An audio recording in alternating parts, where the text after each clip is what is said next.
Colt from Hamilton Native Outpost. This is a local neighbor of ours and friend's farm, and they've cut this timber and we're planting diverse natives for grazing in here for their cattle and for wildlife. DNGs it stands for Diverse Natives for Grazing, and it's a lot of different species of seeds from different what we call functional diversity groups. That's your cool season, your warm season, and then you've got your forbs and legumes in there. We mix all those together and kind of come up with a complete ecosystem that cattle like to graze and wildlife use. My name is Josh Cooper.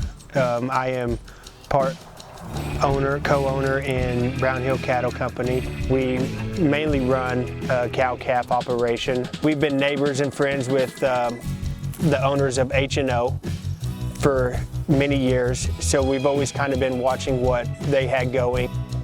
So we went out on a pasture walk with Hamilton Native Outpost, and when we was out there, there was a few things that really caught my eye, and they had a lot of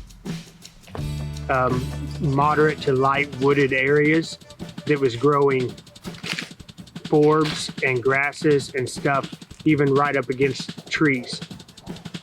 And the things that I liked about that was somebody that enjoys wildlife and raising cattle was, why can't we use this for both?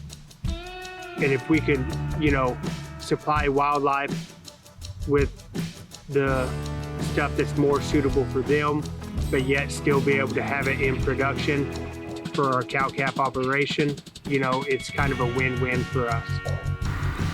So we just bought this new piece here, and that is mostly wooded, probably 80% wooded. So we didn't want to do the traditional bring a dozer in and spend all of our logging money that we get on clearing land off. So we come in here and we logged it fairly heavy, but we didn't come in and just clear cut it. We left a lot of decent sized trees on it. We've already burned it, as you can see behind me, and now we're seeding it.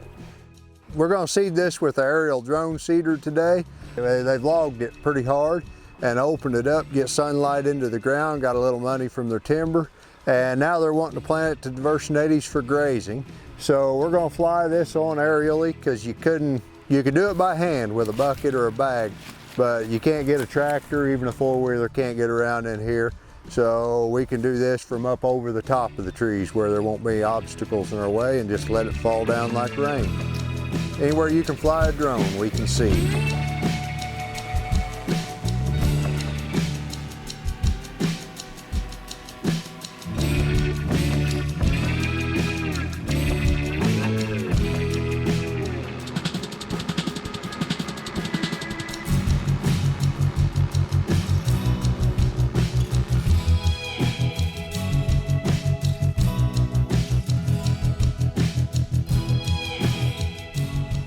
Big focus of the people, the neighbors here, is to graze this 1 or 2 times in the year and have a lot of tall vegetation in here about deer season. They're big into deer hunting, and the DNGs, Diverse Natives, they have a lot of cool season component we're putting in the shade. The deer like the cover of the trees, and then the stuff about that tall growing in amongst them, the forbs and grasses, give them good bedding and places to hide with stuff to eat, so they should be able to hold a lot of deer in here. With the diverse natives, it's a lot of different species, like we said, a lot of grass species, a lot of forbs, so there's a lot there for wildlife to eat all year long. We've got seeds for birds, there's pollinators, there's flowers blooming, there's things for deer to eat. The quail do really good. Our diverse natives for grazing, a lot of our plantings are actually more out in the open. We're starting to do more woodlands. But in the opens, we're getting about twice as many grazing days per acre as our conventional fescue, and that's without removing all the forage and leaving stuff for wildlife and for the plant to recharge its root system for the next year. And it grows 365 days of the year, so you don't have that downtime. You don't have a summer slump or a winter slump. Now, it isn't equal all year long, but we get growth all year long. I enjoy land development, you know, so like knowing what it looked like before we bought it, and then harvesting the logs off of it, coming back, burning it, seeding it, and visualizing what it's going to be in the next 5 years.